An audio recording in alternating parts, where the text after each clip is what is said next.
Michael Knorr. Have you heard of Brutalist architecture?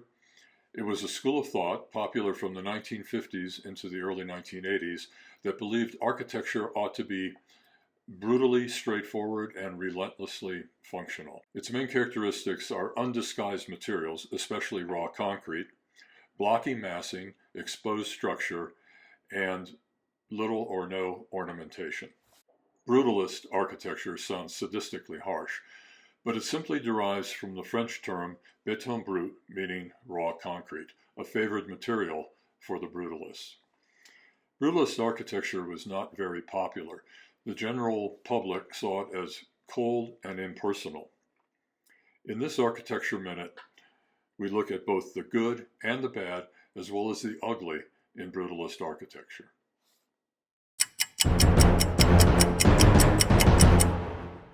One of the best known examples of brutalist architecture is the Salk Institute in La Jolla, California. This view across its central courtyard is one of the most photographed architectural spaces of the 20th century. It demonstrates typical characteristics of brutalism: massive concrete forms, a de-emphasis of windows, unornamented surfaces.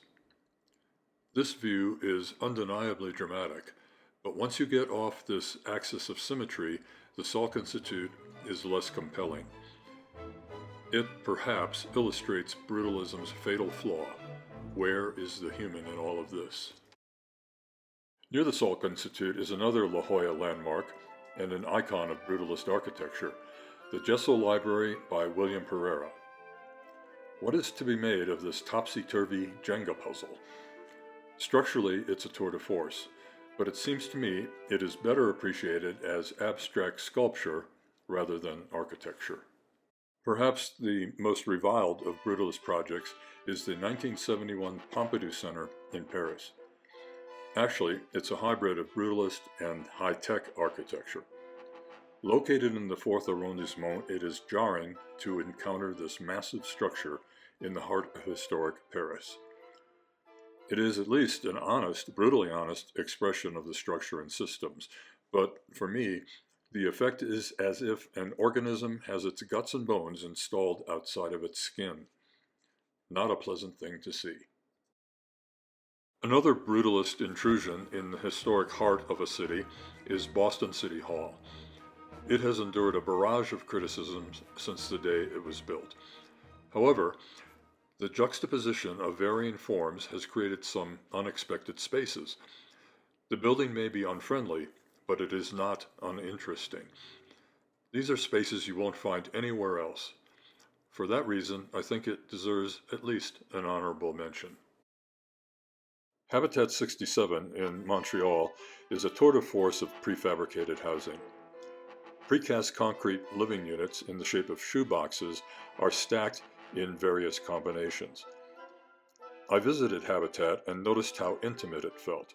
It was like a little village filled with surprising twists and turns, and at a scale that was relatable. At a distance, it looks like a dystopian jumble of boxes. Up close, it feels pliant and organic. If we were to grade these projects, I would give Habitat a 7 out of 10.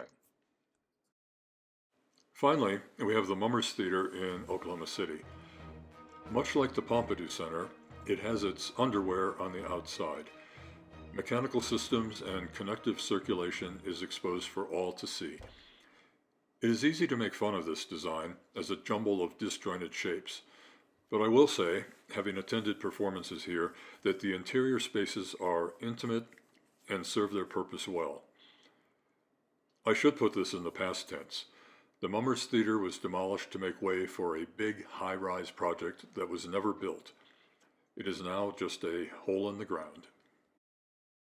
Brutalist architecture is a mix of good intentions and architectural arrogance. It often has delightful spaces introduced in unexpected ways, but too often the public perceives these buildings as inhuman. Brutalism was an experiment, but for the most part, I consider it a failed experiment. Let me know in the comments if you agree or if you have a different perspective on the brutalist movement.